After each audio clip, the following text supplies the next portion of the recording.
Hey kids, welcome to Tech Talk number 36. I am Pulse Ray Vision coming to you live from Cuatro Cinco Studios in my mom's basement, as always. Today I don't know if we have a great show or not. I thought that I sent out these links for StreamYard to our two special guests, which were the OX Barista team and Robert Genito from who's part of the Genius community. And so we'll just start going from here, and I'll talk about what's going on in the community, what's going on in my life, and if we don't end up with some guests from our regular panel, or we don't end up with some guests from just jumping on, then we'll I've got a couple other things we can do today.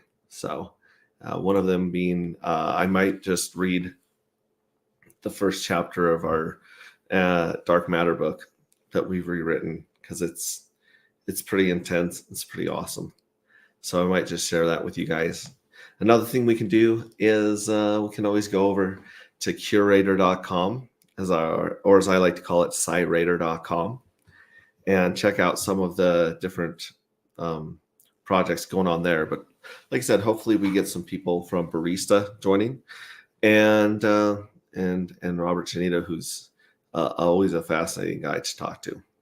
So that being said, I want to tell you guys all, wish you all a happy Easter if you're celebrating Easter or the spring equinox or whatever pagan holiday you guys want to celebrate.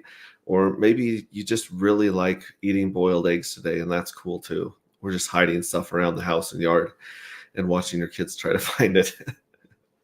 So anyways, I want to say hi to Red Squirrel, Oi Pops. He's almost always first in the comments. We got Hex Holder PLS. We got Lawrence Roland, my good friend and brother in Dust We Trust.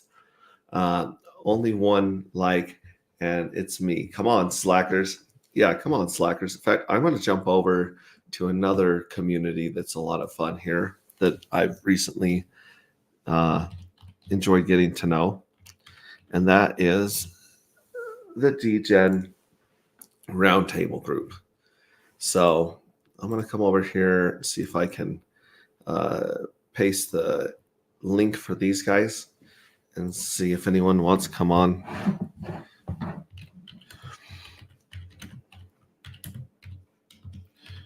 And if none of this works, I'll just post the link in the comments, and any one of you guys can join, because we have that kind of an awesome community where I can have a talk with almost anyone in the Pulse community or the Hex community, and have some really interesting conversations. D Bunny's in the house. Light, thank you so much, D Bunny. I appreciate that. Like I said, I'm going to take the invite here and drop it in there. See if anyone from the Crypto DGen group wants to jump in here.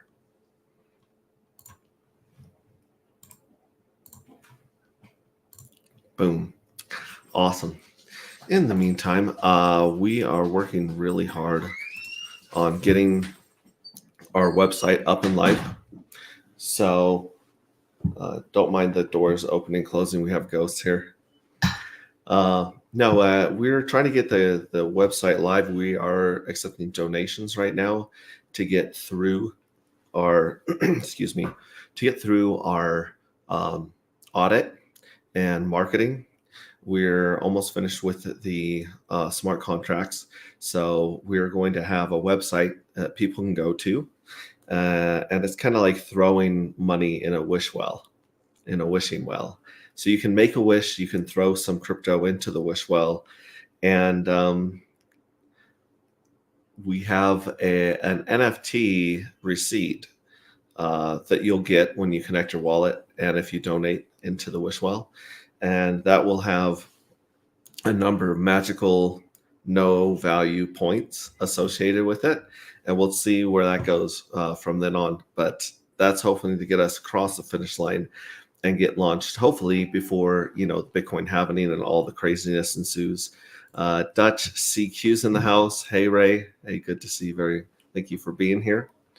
Again, like I said, I'm just running solo today. Of course, it is Easter Sunday, so I imagine a lot of people have dinners with families, hanging out with their kids and family. I mean, it's not necessarily a great day for crypto, but I appreciate all of you guys being here with me and hanging out. So, like I said, we are hoping to get the website live in the next week or so that accepts donations, and you will be getting 10 times bonus on your points during the wish well phase of this launch versus later when we're ready to do some mining and claiming, or whatever happens down the road. So I'm going to jump into the first chapter of the book. You see, this book's kind of interesting. First, we just wrote a book that was a hero's journey and kind of a fun sci-fi novel, and we wanted that to go with the art of our NFTs. So instead of just getting a picture of a monkey, you now had a monkey in a book that you have some connection to. It gives it some heart and some emotion. And as we talked to a few consultants about launching crypto, we kind of got the advice that in order to really get someone's attention, you can either be a larger than life character, such as Polly from Pepe and Pork, or Richard Hart from Hex, and you can kind of have that loud, controversial, or outrage marketing kind of thing going on, and that's not really my style. I'm a little more laid back and chill than that. And they said the other thing you can do to get your point across, or to express and describe your tokenomics and your coin, is through a story. And at that point, we didn't have a lot of the tokenomics written into the story, and so we went back a fifth time, revised the book, and put some Easter eggs and a little bit of explaining how the tokenomic works into the story. So without further ado, I'm going to pull up the latest version right now of the book.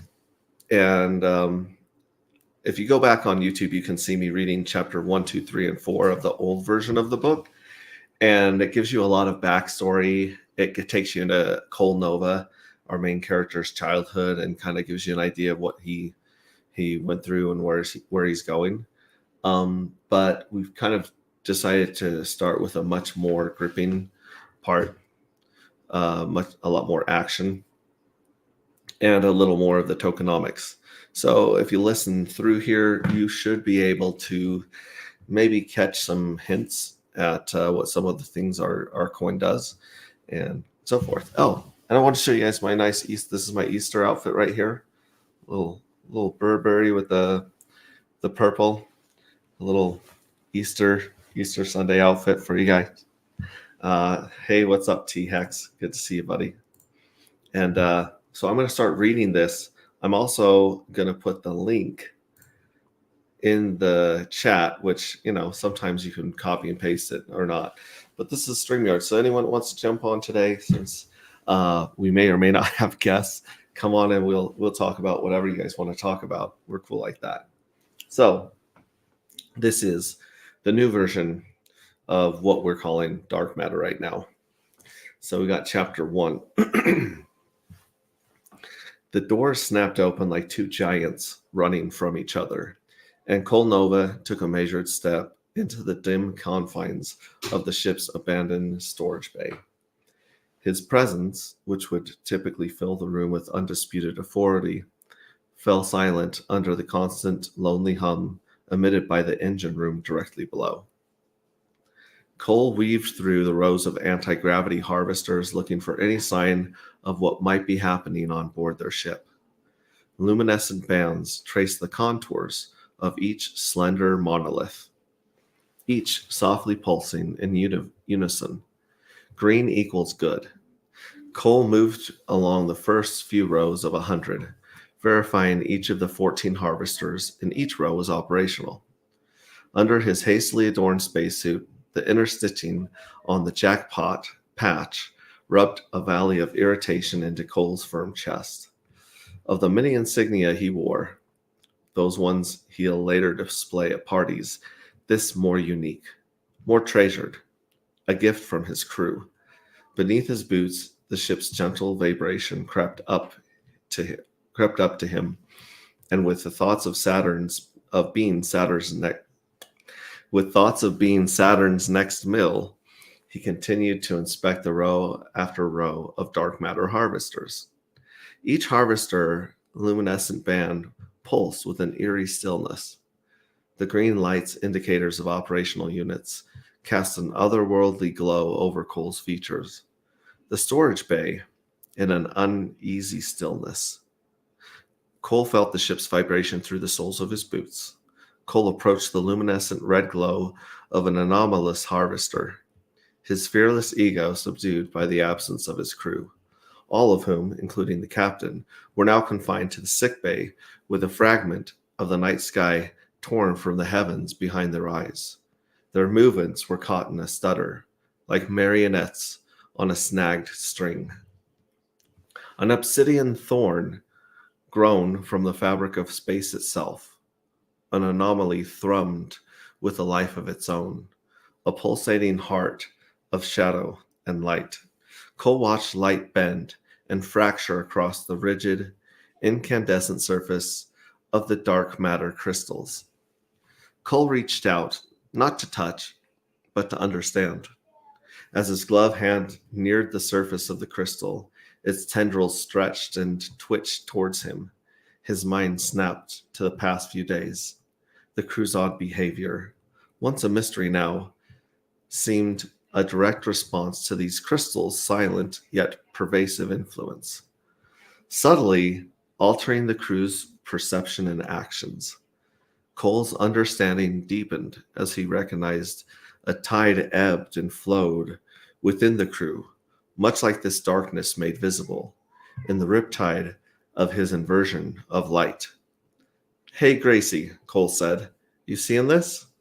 "First Officer Nova, I'd be happy to help," the ship's AI said. "I have initiated preliminary scanning on the collection units. Please proceed with caution. The crystalline structure is highly irregular." "Yeah, it's pretty wild in here. I think suiting up was a good idea after all," Cole said with a narrow glass collection tube and a sample bag in hand. "Gracie, let's see what these crystals are made of. Any theories?" "I'm checking the database now, First Officer Nova. Hypothesis: interaction between the mineral salt and the dark matter vapor may have created a new compound. Caution advised. Anomalies detected in crew behavior are linked to crystal proximity." "I figured that out by now," Cole said. "How's the crew? Oh, and Gracie, please review our previous conversation from your memory." "Absolutely, Cole. I'm up to speed on monitoring crew vitals," Gracie said. "Elevated stress levels detected. I recommend swift action to isolate the crystals. And Cole, there is no record of this compound on any of the records I have access to." The anomaly danced like a shadow of firelight. Cole guided the narrow glass collection tube towards the crystalline entity. As he did so, the gentle hum of engines and the soft whir of life support systems dimmed. Drawing back to observe this pivotal moment, he watched entranced as the crystal's intricate pattern seized into and out of focus, rippling like a dark palm frond in an impossible breeze, edges fluttering between dimensions. Cole noted with cautious curiosity as the hums and whirs of the ship undulated into a surreal soundscape. His heartbeat asserted itself slow, deliberate, knocking against his lungs. "Cole, my analysis is complete," Gracie said. "I ran a diagnostics on all units, and exactly 1 in 20 are affected by the anomaly." Crew steady, Cole, steady and precise, maneuvered the narrow glass collection tube toward the crystalline entity. That doesn't calm my nerves at all, Gracie, Cole said. Understandable, she said. Would you like to hear more? It's not really the time for niceties. Just hit me with it. Each of the anomalous units come from the group we dropped of approximately 84 days ago. According to each unit's log, the power level of these units swells, then stabilizes every 9 days. The anomaly is not currently within its stable period. It also appears that the more anomalous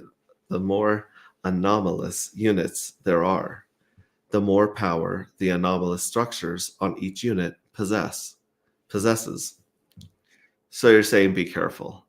I'm saying collecting a sample is ill-advised at this time. Cole aligned the tube with a final decisive movement, ensuring the crystal was perfectly positioned for collection. And after a moment of almost thoughtful hesitation, the anomaly reached into the tube and grew across the interior surface the way roots crawl through soil. Encased within the tube, the crystals became a captured mystery, a fragment of the universe within human reach. Too late, Scaredy Pants. Sample secured, Cole said, wishing to wipe the sweat from his brow. Gracie, initiate isolation protocols and have BitBoy and my second officer meet me in medical bay. Cole paused for a moment. The anomaly's interwoven roots glistened like oil on water. With practiced grace, he secured the tube into a specialized compartment on his suit designed for hazardous materials. He gave the compartment a tug to make sure it was tightly fastened, its contents isolated from the environment. Protocol initiated, Gracie's voice resonated within Cole's helmet. BitBoy and Second Officer Ricardo Corazon can't be reached. Medbay is ready for decontamination sequence. Gracie's voice pulled him back from his contemplation. Turning his back to the pulsating glow of the harvesters, Cole quickened, his steps driven as if walking up the stairs in the darkness of night. The dimly lit bay felt as if it were shrinking in behind him, following him, taunting him. Each step carried him further from the anomaly source and closer to the ship's heart, where his crew awaited his return. With the storage bay still biting at his back, Cole's mind raced with plans and contingencies. BitBoy and Ricardo Corazon, absence, the captain and crew's illness. Isolation protocols were a temporary measure.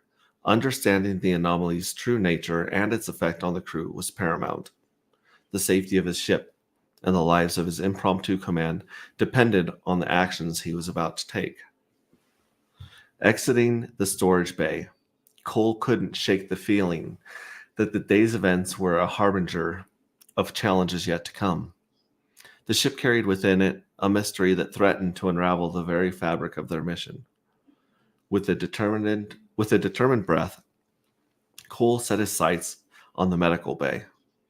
Cole, sensors detect an intermittent but increasing energy surge from the harvester you sampled.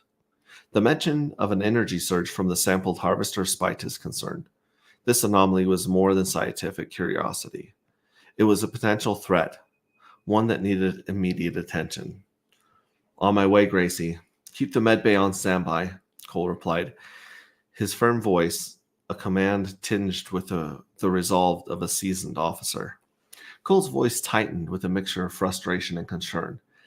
Shit. All right, alert the crew to take emergency precautions. Well, more emergency precautions. And keep trying the hooligans. Check the damn rec room. Gracie's voice was immediately broadcast ship-wide, a clear, authoritative tone. Attention all crew. Emergency protocol Alpha 2 is now in effect. Please proceed to your designated emergency stations. The bay door slammed shut. The ship's internal lighting shifted, bathing corridors and rooms in a pulsating red light. The hum of the engines halted, the air humid with impending danger. Throughout the vessel, doors sealed automatically with a pneumatic whisper. Along the corridors, emergency guide lights flickered to life. A network of luminescent breadcrumbs leading the way to emergency stations and escape pods. The crew moved with a sense of urgency. their faces stricken by a mix of practiced resolve and underlying anxiety. Trained for emergencies but seldom confronted with their immediacy, they navigated the shifting landscape of their vessel, the familiar becoming less and less so in the shadow of an unknown emergency. Monitors across the ship flashed with updates and instructions. A flare of brilliant, incandescent light erupted from the sampled harvester, engulfing the bay in a tidal wave of radiance, and in an instant, the ship turned from careful chaos to disaster. Cole was sent reeling backward, defying the ship's artificial gravity as he crashed against the bay walls. The explosion, a cacophony of unyielding force, fractured reality into a vortex of light and sound. A deep, resonating roar screamed through the shivering corridors. More alarms joined the chorus, their wails rising to a fevered pitch. Cole's gaze was fixed on the lattice of cracks forming across his helmet's visor. The ship's skeleton warped and fractured under the strain. Metal alloys, engineered to endure the harshness of space, folded and twisted like paper caught in a gale. Fuel cells ruptured into an obscene display, blooming into fiery orbs that consumed everything in their path. Jettison Cole from the ship. Amidst the chaos, he was an island of stillness. He floated, untethered, in the violent disarray around him. Cole's eyes mirrored the devastation. His ship, his crew, torn apart and fed to the void. Flames and shards of metal danced in ghastly, silent ballet all around him. Light flashed in violent, silent spasms, illuminating a fragmented wasteland. Cole's voice emerged from the barely audible Cole's voice merged barely audible in his helmet. "All crew report," he uttered into the void, each syllable seeming to float away, swallowed by the enormity of the void. Again he tried. "Triage team report." His words dissipated into the vacuum, unanswered, leaving an almost tangible silence in which Cole could hear his blood flowing. A whisper of desperation followed. "Gracie, anyone?" In the overwhelming quiet that followed, Cole activated the recorder using the control unit on his left wrist. His voice echoed, a somber determination, in the confined space of his helmet. Mission log. Final entry, 2034. Cole's voice carried the weight of the moment, clear and unwavering despite the chaos around him. "This is First Officer Cole Nova. Our ship has sustained critical damage following an unexpected explosion in the storage bay. I've managed to secure a sample of the anomaly. It may be the key to understanding what's happening. You should find it on my body. All efforts were taken to ensure the crew's safety, execute emergency protocols, and stabilize the situation to the best of our abilities. However, it would appear I'm the only survivor." He paused, collecting his thoughts before speaking of his crewmates. "If this is found, let it be known that Ricardo, our heavy hitter, was more than our second officer. He was the foundation of our team. His inexhaustible humor and strength kept the entire crew grounded and hopeful, even in our darkest hours. And then there's BitBoy, whose unique contributions were as invaluable as they were unusual. With an agility and problem-solving ability that surpassed all expectations, he performed tasks that would have been impossible for the rest of us. His presence was a constant reminder of the extraordinary lengths this mission has gone to in exploring the unknown." Cole's voice softened affectionately as he addressed his sister. "Emily, the guiding light in my life. Distance and time mean nothing against the bond we share. Look to the stars. I will always watch over you and guide you. Keep our dreams alive. And remember, you're always in my heart. I love you." With the message complete, Cole sent the log into the darkness and watched as if he could see the signal weave through the graveyard before him. Against the backdrop of the starship's fractured body, A surge of deliberate motion broke the stillness. An evacuation vehicle emerged, cutting through the chaos like a sharp insult. Inside, Bitboy, his 6 limbs, a symphony of coordinated movement, worked alongside Ricardo. Together they steered the craft with an undeniable serenity. Under their expert control, the vehicle danced through the maelstrom of floating wreckage and the disfigured bodies of the crew. They navigated this graveyard of metal and memories. Bitboy's 6 limbs were a blur of activity and precision. His eyes darted between the control panel readouts and the chaos beyond their viewport. Each glance a rapid assessment. His movements were less those of a pilot, more akin to a conductor orchestrating a symphony. Ricardo, firmly at the helm, embodied a navigator's intuition. His hands, firmly gripping the controls, steered the craft with an innate understanding of its capabilities and limitations. A large hull fragment set Ricardo's instincts into overdrive. He led the vehicle, avoiding collision by mere inches. The craft's hull shuddered as it narrowly missed the jagged metal. Under their control, the vehicle moved with a sentient agility, responding to the debris field's unpredictability. They skirted dangerously close to a rogue harvester, the cabin suddenly awash with warning lights and the shrill sound of alarms. Ricardo's reaction was instantaneous. With a deft recalibration of their trajectory, he guided them clear of the imminent threat.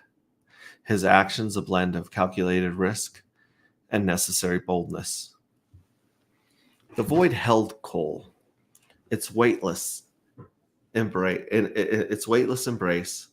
a paradox of touch, infected him. The very absence of force became a present that engulfed him. Cole sat into his hopelessness. There, suspended in the silent expanse, a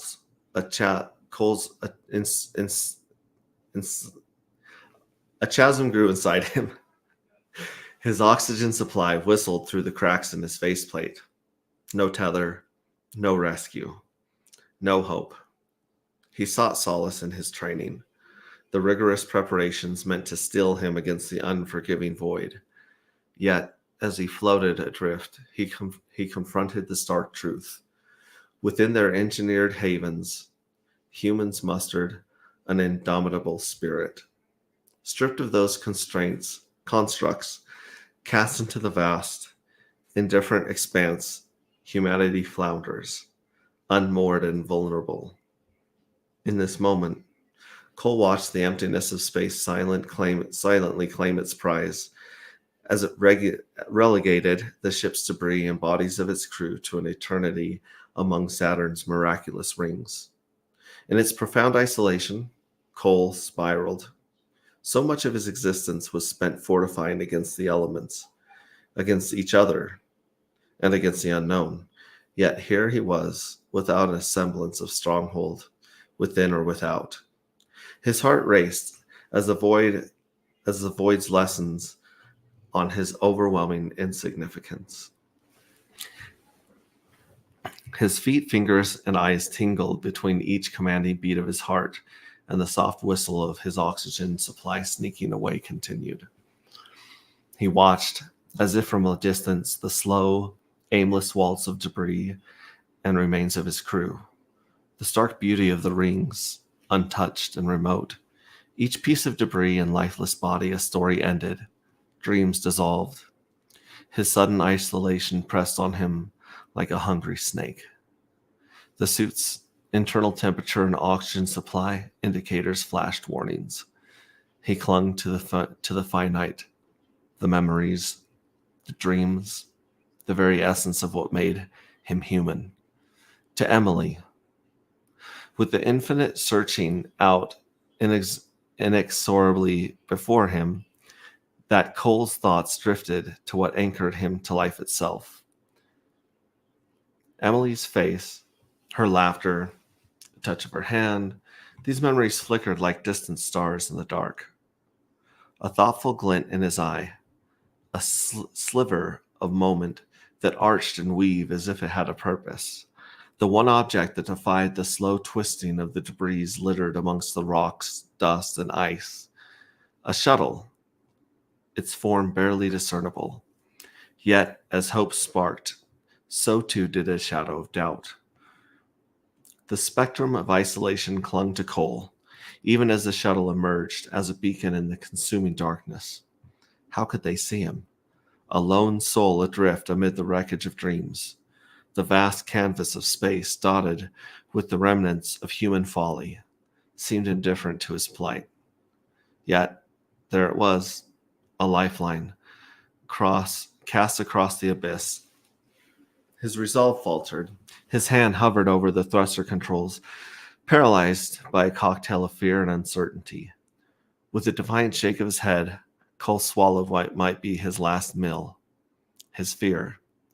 Cole, adrift and alone, watched this surreal approach, his heart thundering. Fear and hope tangled within him, each second stretching into an eternity. Every heartbeat, a drumbeat echoing in the shuttle's cautious advance.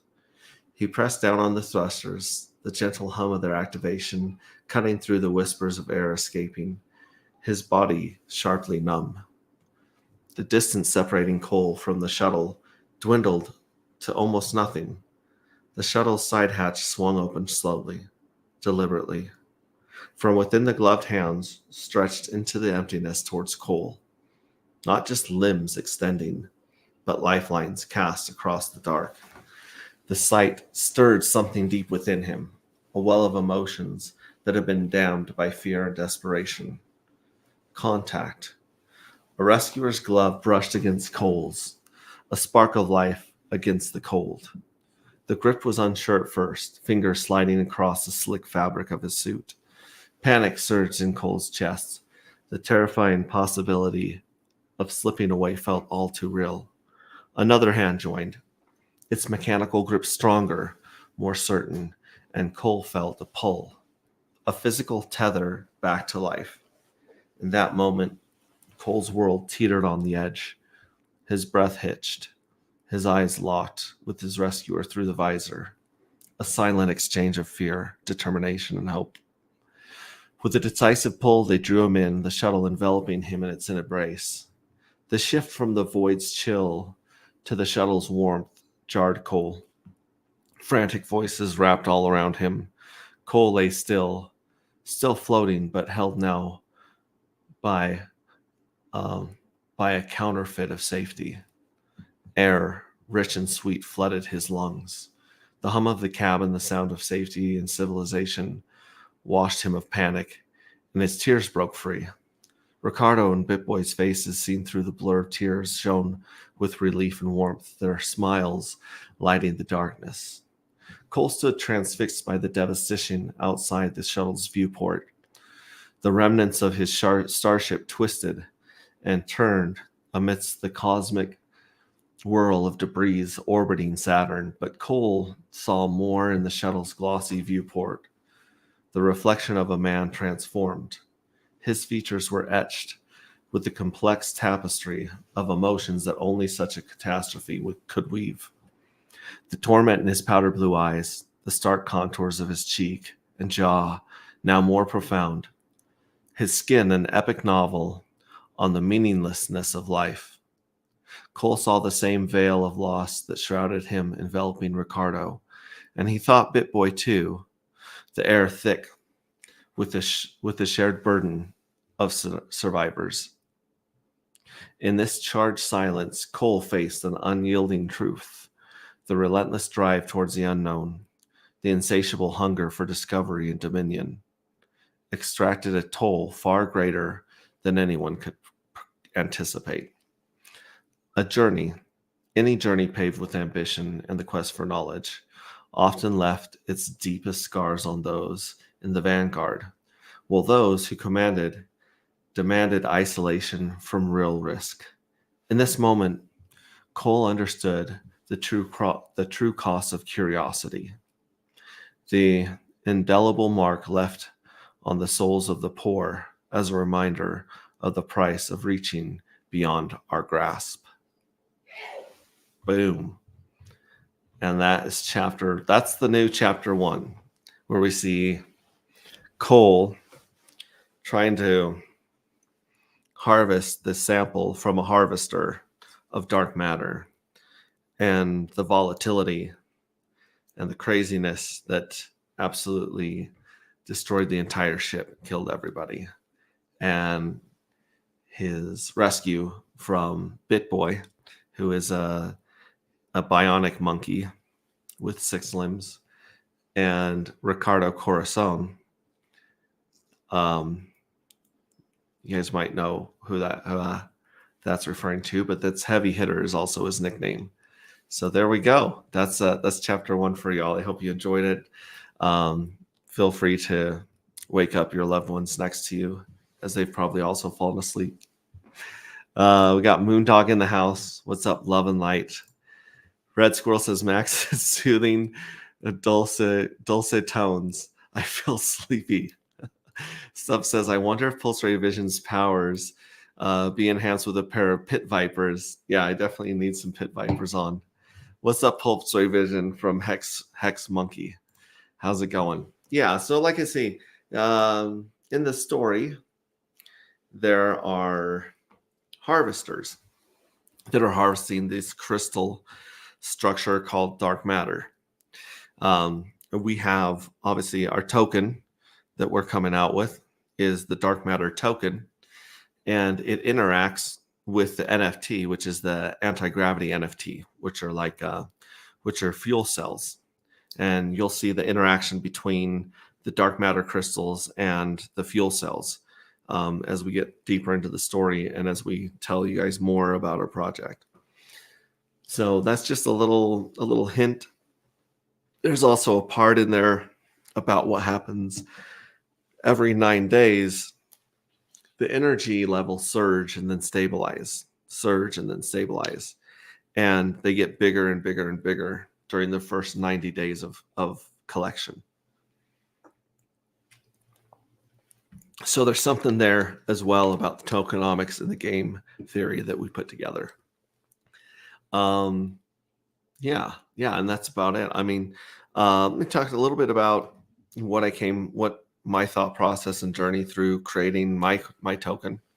Since since I have the stage all to myself, I don't have any guests hanging out here. Excuse me while I sip some little 5-hour energy. Oh, that's good stuff. So I've always been fascinated, obviously, by crypto. I was fascinated by the tokenomics and the fundamentals of Bitcoin for the longest time. I was wrapping my head around Bitcoin at the same time Ethereum was coming out. And it's like early 2015, I believe. Bitcoin had just crashed from its $1,000 high down to 150. And at the time, I was studying calls and puts and trading stocks. And one of the guys that I followed, Alessio Rastini, or maybe it's Alessio Rastani, one of those two guys, he's on Facebook. He said, it's time to take a look at Bitcoin. And I had heard about Bitcoin, but I didn't really know what it was. I just knew that people were using it on the internet. And so I jumped down that rabbit hole of Bitcoin, understanding what it did, how it worked. And naively, I was excited about the possibility of Bitcoin helping us route around the banks and the governments and bringing true freedom to humanity. Spoiler alert, that didn't happen. It kind of got commandeered, and there's quite a few things that happened while I was part of this. The Silk Road, Mt. Gox, Bitcoin Cash debate, the developers of Bitcoin clearly wanting to halt its progress. And then, of course, Wall Street and governments buying up as much of it as they could. So unfortunately, Bitcoin did not deliver its promise of peer-to-peer digital currency. But the fundamental of its limited supply of 21 million and the halving cycle, as we can all tell, over the last 12 to 15 years, I think it's like 13. I mean, I don't know how many years it was, traded amongst the developers and 10,000 for a penny and that kind of stuff. That was the really early days. I clearly wasn't there for that. But 21 million. And supposedly the last significant amount of Bitcoin is going to be harvested somewhere around 2140. I don't plan on being around to see that. I don't think you guys will either. But the 21 million limit was not, yes, there are 21 million Bitcoin, but based on the, inflation bugs that Bitcoin's already faced, and the fact that it's been forked with significant loss to its value at least 12 times, are there really 21 million Bitcoin, or are there 21 million times 12? The air was let out of the balloon of Bitcoin, right? So every time we get a halving, there's a bunch of air that goes into this balloon that we call Bitcoin. And after the halving, when people dump, when the overbought gets obvious to everybody and they start selling, all the air escapes from Bitcoin. And like I said, when I started getting into Bitcoin around 2015, people were going crazy about Ethereum. And I ignored Ethereum in the beginning because I was still wrapping my head around Bitcoin and trying to figure out how it worked and how the nodes, how the miners worked and all that kind of stuff. And I was running a node because back then, if you were a true believer in crypto and Bitcoin, you were running a node as your part to hold up the network and keep the blockchain alive. So it wasn't for a long time that I figured out what Ethereum was and how it could be used. And I was just, I chased a bunch of altcoins in 2018, lost some money, went back into Bitcoin, rode the 2021 wave all the way up. And at that point, the only stable coin that most people knew about was Tether. And Tether still hasn't proved its integrity or sovereignty or backing. They've never shown people exactly what's backing Tether. And so, of course, I didn't trust Tether. I didn't sell out, cash out, and hold my gains in Tether back then. Hey, what's up, Crypto Compassion? Good to see you, buddy. So back then, it was Tether. I had like $30,000. Back then, $30,000 was a lot of money to me. There were a lot of years that we raised our family on $30,000 to $50,000. So that was life-changing wealth. But like I said, I didn't know how to take profit. I didn't trust Tether. And so I rode my Bitcoin all the way back down to $6,000, where I dumped a ton of money in because it looked like it flatlined. And as soon as I dumped all the money I had into Bitcoin at $6,000, it fell to $3,000. So, there's a lot of DCA lessons going on in my crypto journey. But anyways, Ethereum came out and I started trying to figure out what to do for the next one. So this was 2017's peak is when Bitcoin hit 20,000, and I had 1.5 Bitcoin back in the day. And I was rich on paper, but not rich in life. I didn't realize that game.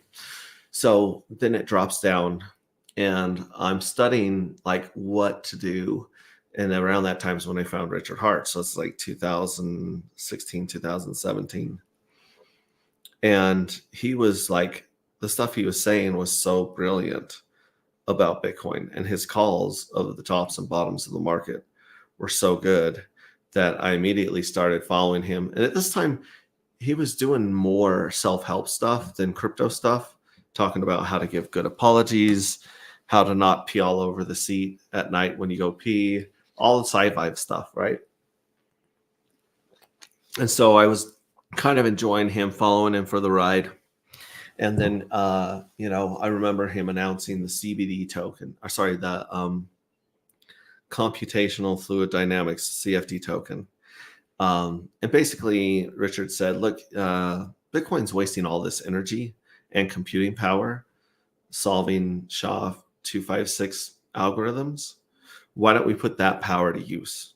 So why don't I create a coin that does the same thing, uses all this hash power to secure it, but instead of just burning it to solve an equation, why don't we fold proteins and do simulations that help medical research? And all of us were like, that sounds great. I'm in. Let's do it. And then like a month later or 2 months later, not that long later, he was like, yeah, forget that. That is way, way too complex. We are not doing that. But I have another idea.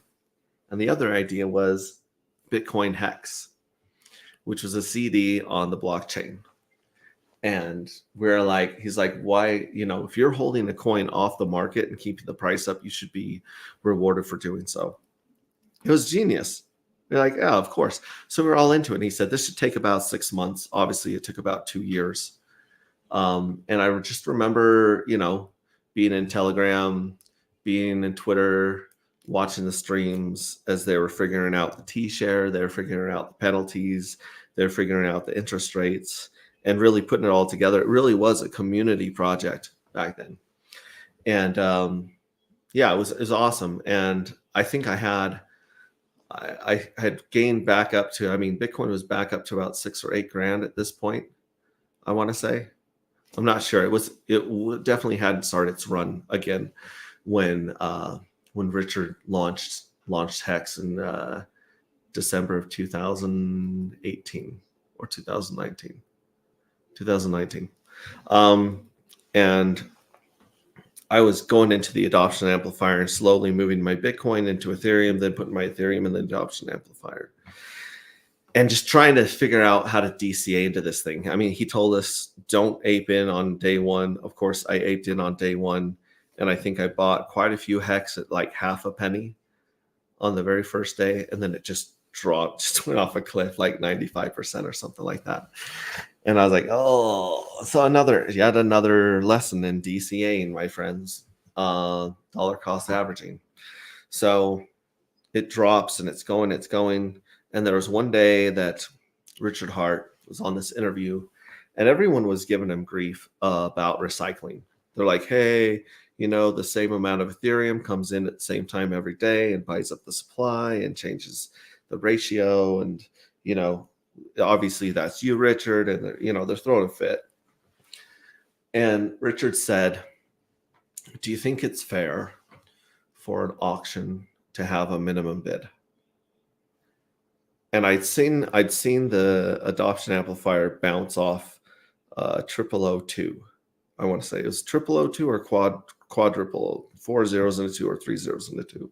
And it was just bouncing off this line. And I thought to myself, I think that's a minimum bid. I think that's what Richard's talking about. And the guy interviewing him totally glossed over, just kept on going, asking him other questions and stuff. But I heard Richard say that. And I called everyone I knew, my brothers and friends. And I was like, I'm going all in. I'm done.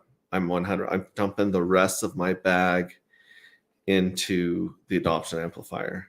And some people kind of like upped their adoption amplifier, but that was like right there in the sweet spot, right in the bottom of the adoption amplifier. And yeah, that was amazing because now not only like, so Bitcoin has the halvening and limited supply. And that's how it tries to keep the air in the balloon, so to speak, the energy inside of the system. And then Ethereum came along and offered utility.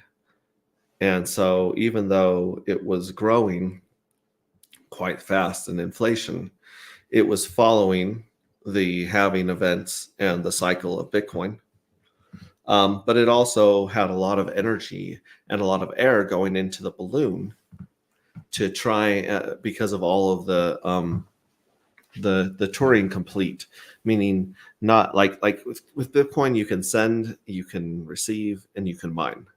And that's really all you can do with Bitcoin, honestly. But then, Ethereum introduced if then, if then things where it's like not just a one or a zero, but a slash, so you could start writing smart contracts and stuff. And we watched as everything went crazy and they tried to do the DAO, and they had the huge DAO hack. And at that point, up to the DAO hack, they were saying code is law. If you, mess up the code and you lose the money, there's no crying in crypto. Until people lost a few $1 billion in the DAO hack. And that's when you had the split of Ethereum Classic and Ethereum, because Ethereum Classic stuck to the ethos that code is law. Like, no, you write bad code, you get exploited, the honeypot gets broken. Like, that's it. You're just going to have to face that. And so that was like, that kind of fractured their community a little bit. Obviously, Ethereum, which is actually Ethereum 2.0 or whatever, won that battle. If you look at, not a lot's going on Ethereum Classic, and it keeps getting 51% attacked and stuff. But that was an interesting way to keep the air in the balloon. And then when Richard and Dev Kyle came up with the T-share, it was yet another way to keep the air in the balloon, right? Because if you staked your hex and got your T-shares, then you were not diluted by the inflation. And so staking hex did a great job of keeping the air in the balloon fairly well. Unfortunately, there's too many people that got in hex and got good inflation of hex in the early days that are all too happy to dump the price right now in the bear market. It was dumped really heavily. And then, of course, when Pulse launched, although I believe Pulse is going to be like the saving grace of Hex and the saving grace of crypto in the long run, not so much because of the technology of Pulse, but because of the community and the intentions behind Pulse. So Pulse dropped, and then now you have two balloons. And so it kind of like diluted the air from one balloon to two balloons right there. And over time, we see more air going into the Pulse balloon than into the Ethereum balloon right now, right? So for years, I thought to myself, I was so upset by when we crashed from 50 cents all the way back down to a penny, 2 pennies, whatever. Like, I was so crushed. I was like, man, this sucks. And I started thinking about back then, I was like, how can you build something like Hex or a crypto that keeps all of the air in the balloon, that truly keeps way more air going into the balloon than escaping? And I tried for 2 years to come up with some game mechanics that worked out. And there's all these cool, inspiring things that happened in crypto, such as, Hedron. So Hedron came along and said, hey, now you can encapsulate your stakes. So your stakes have a liquid value as well as a cash value, right? Excuse me. So you got this liquid value, this cash value, and now you can keep more air in the balloon. Then you had the Maxim Style contract come along, which was everyone joining all of their economic energy together to get the best possible yield from better pays, longer pays better, and bigger pays better. So you were able to get the yield of a whale without having to have 150 million hex, to max out those bonuses. So that was really inspiring. And then you have Whatza come out. Whatza blew my mind, because Whatza was this pinata, or this balloon that filled with air, this pinata that filled with candy. And if you got too greedy, if you wanted to get the stuff out of the balloon or the pinata, you had to break it, and you got your candy out of the pinata. And now your candy fills up the other people's pinatas that, were more disciplined than you. So I was like, wow, that's a great way to keep energy in the balloon. But, ICOSA was inflationary, right? And then Texan came along with something very, very interesting. Texan came along with the scraping option. So you could scrape your interest without taking a hit on the principal. That was really interesting. And the other thing Texan brought up was, how do you pay yield without inflation? So Texan has a 100 trillion token supply. Only 3% of it showed up, was actually liquid in the beginning. And out of that 3% or 3 trillion, about 2.5% of it was locked up. And so now you have the treasury, which holds the majority of the coins, paying yield to whoever's staking the first 3%. So that's a really interesting way to pay yield without inflation. And I just looked at all these pieces of the puzzle. And like I said, for 2 years, I thought, what if I could build something on top of Hex or Pulse that keeps all the air in the balloon? But no matter what I tried, and a lot of really amazing people in this community, I would have private conversations, or I would text them or DM them, people like Crypto Coffee, people like Gold Key and Dipcatcher and Alex from Hedron, and Crypto Kool-Aid, just all these people. I'd run these ideas through them, and they'd say, here's your problem, here's your leak in the balloon, here's your leak in the balloon, and on and on. Rags to Riches, he went over a lot of ideas with me, tons of horrible ideas. God bless his soul. And at the end, I figured out the only way to keep all the air in the balloon is if you program an NFT the way you want it to behave, and if you create a dedicated token to that NFT. So you need control over the tokens. You need to design the tokens in a specific way, and you need to design the NFTs in a specific way. And if you can put the two of those together, which is what I've been trying to do, and that's what we're hoping to do with anti-gravity NFTs and dark matter tokens. So we're trying to create this ecosystem that keeps the air in the balloon, and really doesn't give a lot of people that aren't willing to put air in a balloon and wait. There's a couple of things that we've added to make it tasty and bring in the degens and the gamblers. We have some giveaways of liquid tokens that are pretty awesome, so people can quench their thirst and go cash out some liquid tokens every once in a while, and get scratch that itch, get that hit of dopamine. But we've also got a way to pay yield, or reward people, I should say, without inflation. And everything is designed to keep the air in the balloon. Because if somebody can design something that keeps all the air in the balloon, the goal is to one day find a use case or some tokenomics that can survive a triple bear market like we just went through, right? That was, that was painful.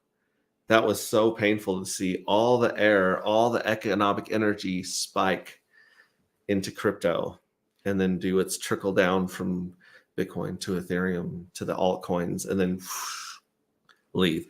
It was very, very painful to see the air whoosh out of the Pulse chain balloon after it launched, because it just, there just wasn't keeping any energy in the market at that point.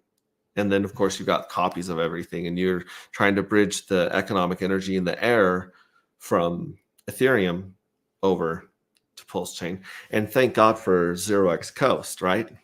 Because 0x Coast gave us a way to put our fiat, boom, directly into Pulse chain. And I absolutely love 0x Coast, especially when it was running. I'm really excited for them to get back and up and running with some more banks. But they had one bank, and that bank didn't want to work with them, so they shut down for a while. And then they had Fortress or Trust, and then Fortress or Trust for some reason didn't want to work with them.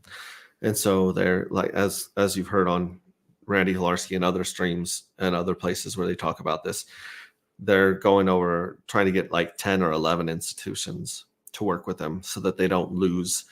So if one bank says adios. They're not out of commission. So I'm very, very excited about 0x Coast coming back and giving us an opportunity to throw our fiat straight into Pulse Chain and pull it back out of Pulse Chain. So, shout out to the 0x guys. Big shout out to them. Another big shout out that deserves is going out to Crypto Sloth. So we went and we had a consultation with Crypto Sloth about liquidity, and he has this 10-part series of videos explaining liquidity, how it works, and how to farm, how to provide liquidity to get what you want out of the exchanges. Excuse me. And so, Crypto Sloth is the OG. I can't believe how much free information he gives out there. I would definitely encourage you guys, if you have the means, to join his Patreon and get into his group because he is just a fountain, a geyser of information just coming out from him. And he attracts very, very intelligent people like himself to his community and to the treehouse. So jump in the treehouse on Telegram, join his Patreon, and you'll be very happy that you did. And if nothing else, go watch his free videos, right? So anyways, Crypto Sloth, huge shout out to him. He was helping us figure out how to work our liquidity and how to see what we can do to create a beautiful chart. Because at the end of the day, the thing that people care about are green candles, a beautiful chart. Number go up. That's literally the best marketing you could have. You could have like beautiful spokeswomen. You can have, cool guitars and ninjas and fire and even a pretty decent sci-fi novel. And it's not going to get people's attention like a chart full of giant green candles. So it's all about the candles. It's all about the chart. So shout out to Crypto Sloth for working with us on that end. Another shout out, it goes out to Randy Hularski, who's listened to a lot of my ideas, given me really valuable feedback, both in person and just listening to his streams. Randy Hularski is one of the OGs. Like, he's been in this game much longer than I have. And not only has he been in the game, but he's been part of the game. Him and his lovely wife, Anna, have been marketing and helping consult crypto projects from way, way, way, way back in the day. We're talking pre Steam It. If you guys remember Steam It from back in the day, way, way back in the day. And so he understands crypto on a level that not very many people do. He understands liquidity and rug pulls and pump and dumps and tokenomics on a very, very fundamental level. So Randy Hularski is definitely somewhere I go to for information. Another shout out I've got to give is Axis Alive. Like, we got to hang out with Axis Alive in Vegas. We had the honor of hearing him speak and represent what he saw happening in just like a really zoomed out view of both crypto, liquidity, where the money is, where the money is going, and possible outcomes for this next market. So, I mean, Axis Alive is also someone you've got to get in touch with and you've got to follow for sure. But all that gushing and stuff being given, we're very, very, very excited for this project. Like I said, we're hoping to launch our website, which will allow donations. So if you want to make a wish and throw some money in the well, the intergalactic well, then we welcome you guys to participate and get 10x points. If not, just keep an eye on us, keep engaged, keep checking in and watch what we do from here on out. Because I think a lot of people are going to be surprised if we pull off what we're trying to pull off. It's a big if.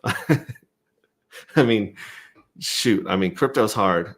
Coding's hard, and money in coding is very, very difficult. Everything that I thought I thought we would be launched a year ago. I honestly believe we would be launched a year ago. And you don't know what you don't know. And so we've overcome a lot of things. I got to give a shout out to my partner, Don, the hexiest man in the world. He's been an amazing project manager and helped me get a lot of the stuff off the ground. We wouldn't be where we are now without his help. So big shout out to Don, hexiest man in the world. I owe him a lot, both in crypto and in life. He's a great friend.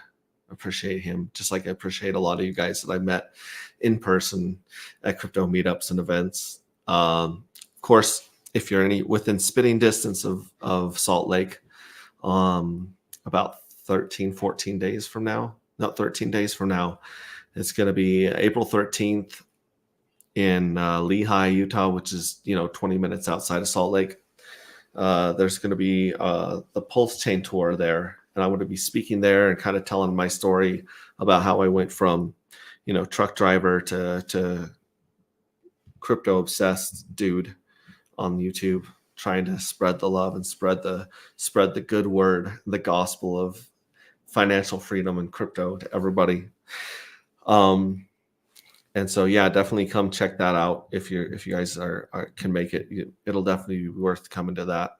Everything that Kaylin puts on, honestly, is first class, and it's a good time. So shout out to Kaylin, just being black, and shout out to SJ for their work on the tour, and shout out to RG3, who's also been a lot of the steam and a lot of the energy behind that train.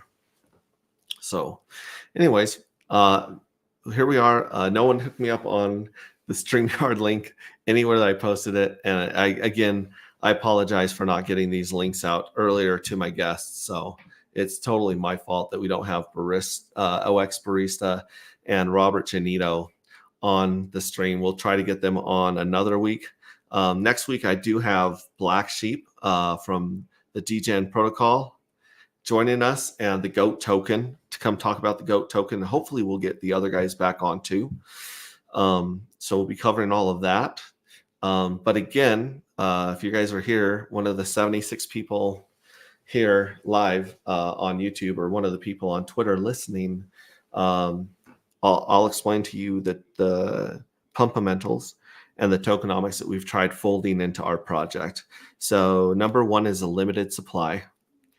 Number two is rewards or yield within that limited supply without inflation. Another one of the Pumpamentals that we wanted to add to doing this is limited minting periods for the NFTs and limited amounts of the NFTs. So we got that baked in there. And then we also have giveaways, which I can't say much more other than there's some liquid giveaways that will be going to some of the participants. And then, of course, we have the art and, the story going into the NFTs and into the art. So we hope that, that will give people a little bit more of a community to build around some of our shared values and some of our shared, opinions and beliefs and philosophies, if you will. So we have that going on there. And then we have a programmed scarcity of the token that I've never seen anyone put into play yet. There's a lot of buy and burn mechanisms. There's a lot of buybacks and minting and locking of coins, staking coins. But we actually have programmed into our coin as for there to be an actual zero amount of tokens available on a specific day. And we can go into that later, but basically that the dark matter token will be zero on one day in the future. So we can get into that a little bit later when we share more. But I believe that those 5 or 6 different things, if we pull all of them off, are going to hold that air in the balloon and give us something special and unique that hopefully people will enjoy and take inspiration from and build upon and just keep moving forward, because it's all about evolution. I mean, we're light years ahead of the government. We're light years ahead of most of the people in crypto right now. Most people in crypto, they understand meme coins, they understand Ethereum, and they understand Bitcoin, and that's it. They don't understand the evolution that's taken place within the Richard Hart ecosystem and the hexagons and the pulsicans. We're next level. This community is where I believe the big things are going to come out of. So like when the internet came out, no one knew that Netflix was going to take over entertainment. No one knew that Amazon was going to take over retail. No one knew that Facebook was going to take over social interactions of baby boomers mostly right now. But you know what I'm saying, right? Like when the internet came out, it took a long time for people just to wrap their head around email, right? And it took years for these other use cases and utilities to take off and really separate from the pack. And right now, cryptocurrency has completely taken over gambling, right? It's completely taken over speculation. If you want to degen, if you want to trade, if you want to gamble, if you want to like risk money for reward, nothing touches crypto. Nothing at all. I mean, the stock market can't come close. Vegas, although it's a fun, cool place, Vegas can't compete with crypto. Real estate speculation, precious metals, like all these forms of investing that have existed before crypto, they're like grade schoolers snorting Smarties behind the school, right? And then crypto is like black tar heroin. It just comes in and you can win, you can make so much money in crypto. You can lose so much money in crypto, and so, yeah, crypto's won. Crypto has won the gambling, betting, risk versus reward, speculation. Crypto has dominated that field. And for now, it's kind of like when the internet took over email and, very few people were doing snail mail. However, crypto has not proved, none of the projects in crypto have proven themselves to really rise up in the ways of finance or the ways of insurance, escrow, title. I mean, there's so many electronic means to our finance and legal system that can be done better and more trustless. We don't need to trust it. We can, everything is verifiable. Everything is transparent. That's the word I'm looking for. Everything's transparent on blockchain, right? And if it's not, it ain't blockchain. Like bye. If you can't see where the coins are and where they're going and what's going on, you're just calling it blockchain.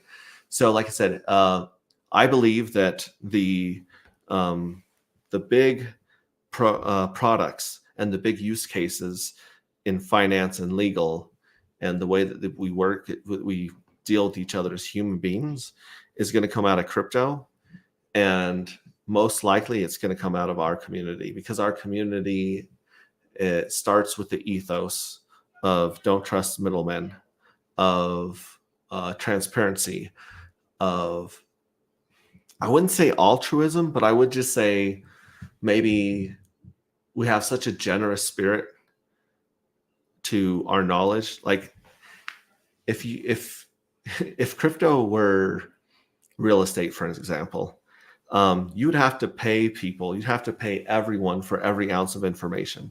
You'd have to pay dearly to have someone explain liquidity providing to you. You'd have to pay dearly to understand how to bridge from one network to another. You'd have to pay dearly just to know what wallet to hold your stuff in. If this is a system like real estate or one of those where, you don't show people your cards in other financial places. Here, we want the rising tide to lift all ships. We want everyone to win in crypto. We want everyone to experience more freedom in their finances and more freedom in their lives, both, in all areas of their lives, but especially specifically financial. And this is a community where the big products and the big evolutions are going to take place, I believe. So you're in the right place at the right time, even though it feels like we are out in Saturn all alone, like Col Nova.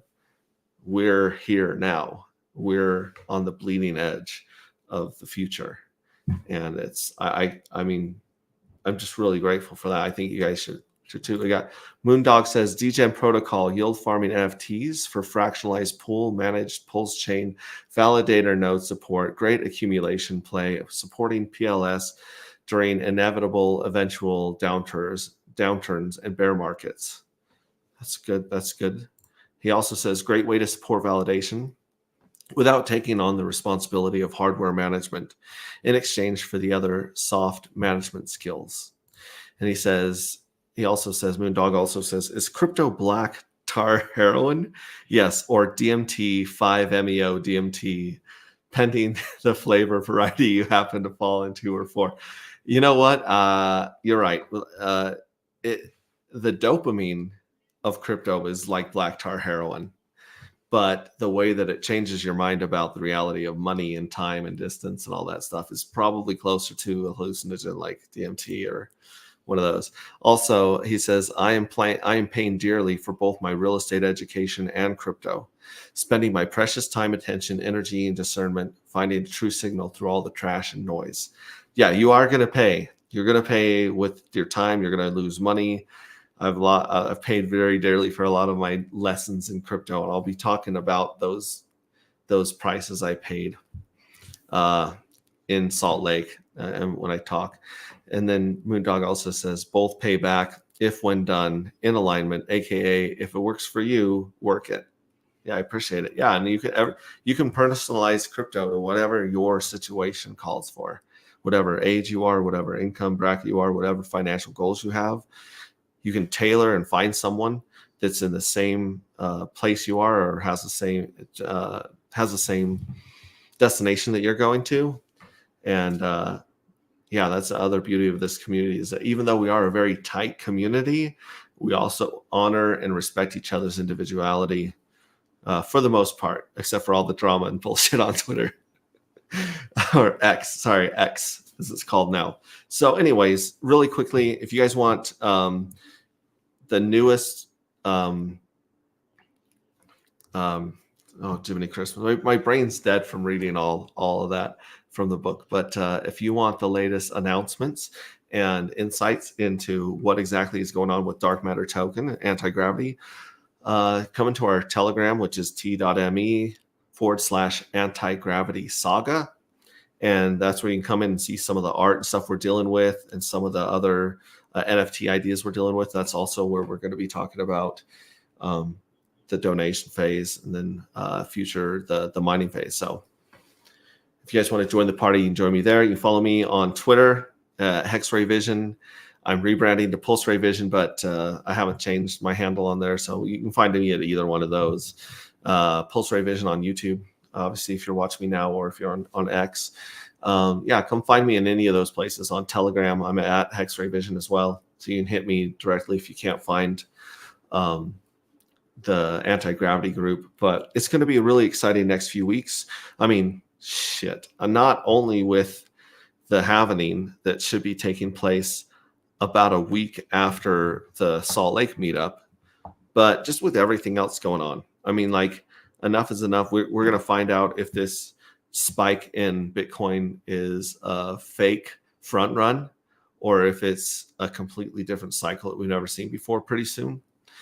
And yeah, there's going to be some crazy stuff ripping. You know, pack your bags. You've got till May or June, I believe, in the Pulse ecosystem to get your positions where you want them to be. And more importantly than anything else, know how much you want to sell at what price right now. Easy rule of thumb that I would give people is every time your bag doubles, every time the coin doubles, sell 10%. Sell 10% every time it doubles. It's a very easy rule of thumb. It's very easy to do. Doesn't take a lot of maths. And then if while it's going up, if it drops in half, right? You know, if it retraces to its last point, then take half of your dollars or pulse and buy back in. when it falls in half. And that way you'll be volatility pumping and you'll get free coins that way. And then also when it's at the very top, you should be out of most of your coins. You should mostly be in stables or L1s or whatever you plan on holding to take profits in. So anyways, just like, know what you want to sell and when before the insanity ensues and everything spikes for a month or a week or 6 weeks. Have all of your go to a place like I think it's called Omnis or Omnius from Tetra or Hedron, and find a place that does limit orders is what I'm saying. Find a place that does limit orders. Set your limit orders ahead of time, both for buying and for selling, and that takes a lot of the work out of it, and it takes the emotions out of it if you come up with a design plan. But other than that, I just want to say thanks to everyone who showed up this Easter Sunday and listen to me blab for holy shit, an hour and 20 minutes. And join us in Telegram. Check out more of the story, and you'll see a couple more of our parameters and tokenomics that are kind of Easter eggs inside the story. And we'll give you guys as much as we can whenever we can give it. Also, come join us on the Forge and Curator.com. That's where we're going to be focusing a lot of our education, a lot of our attention when we look at new projects coming up, and when we're looking for people to help us analyze those projects. There's some really, really good analysts over there on Curator.com and the Forge. They're still selling NFTs. The NFTs give you an ability and special special responsibility and powers in that ecosystem, so that you can go on there and you can slash people that are doing bad reports on the Pulse Chain stuff, or you can also go over there and you can apply to be an analyst, right? So if you want to be an analyst, you can submit 3 short reviews on 3 different coins, one good, one bad, one in the middle. And then the analysts will read and they'll accept you into their group or not, depending on how your reviews are. But like, go there and you can participate as an analyst. You can participate as a YouTuber. You can participate if you've got a project like I do and you're looking for a community to support you and give you help and advice as you're launching it.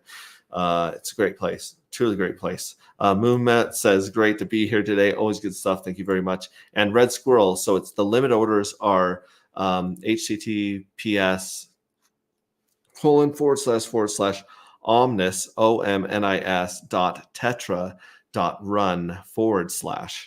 And so that's where you can set limit orders, and hopefully we'll get more and more liquidity on those limit orders, so you can set more and more orders on different coins. That's it. You guys have a wonderful, beautiful day. You're wonderful, beautiful people. Hopefully I'll see you guys in person this next year as we're doing meetups and things.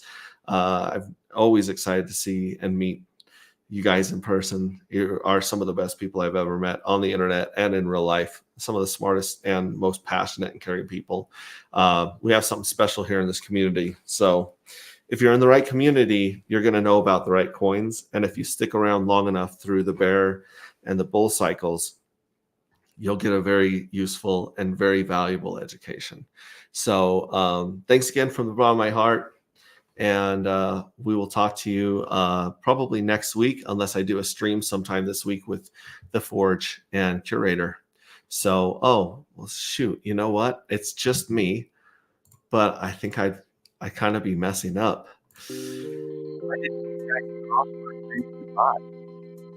So go back to my awkward days of 5th grade. Who am I kidding? I'm awkward today. I want to give you guys a wave like that cute girl across the dance floor that you are way too scared to go ask to dance.